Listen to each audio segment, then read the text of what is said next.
Well, now to a developing story from the White House. President Trump has issued a stunning new round of pardons.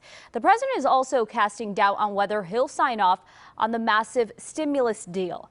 KCAL 9 political reporter Tom Waite has the late details on this developing story.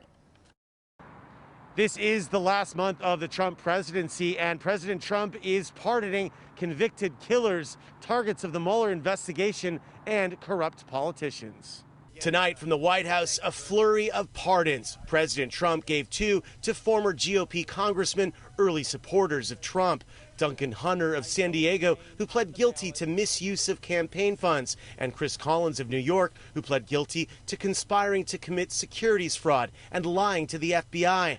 President Trump also gave a full pardon to his former campaign aide, George Papadopoulos, who pled guilty to lying to the FBI as part of the special counsel Robert Mueller's investigation into the 2016 election. Loyola law professor and political analyst Jessica Levinson. The pardons are stunning. There's just no two ways about it. They're stunning in terms of number, and they're stunning in terms of who the president has pardoned.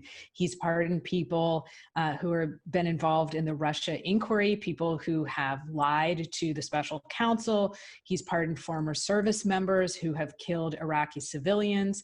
He's pardoned a disgraced member of Congress. There were also pardons for low-level drug offenders, but Levinson says many of these pardons raise big questions. When you're thinking about the pardon power and why the president has a pardon power, you really want to be thinking about the idea that the president is there as a fail-safe in case there's been a miscarriage of justice, or the president's there because it's in the public interest, in the nation's interest, that we just move forward.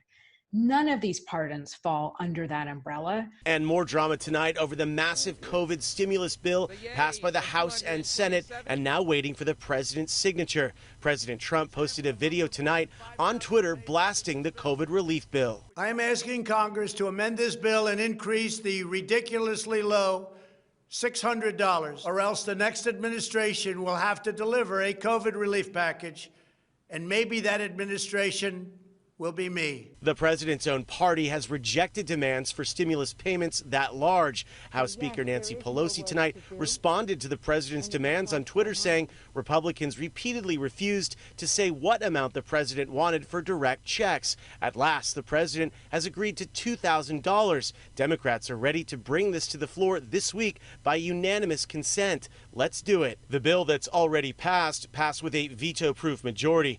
President-elect Joe Biden said today the aid bill was a step in the right direction, but more help is needed. Congress did its job this week, and I can and I must ask them to do it again next year. Biden also hammered President Trump for not standing up to Russia on the enormous hack that penetrated several government agencies and Fortune 500 companies. Today, Mr. Biden called Mr. Trump out for failing to respond. This assault happened on Donald Trump's watch when he wasn't watching.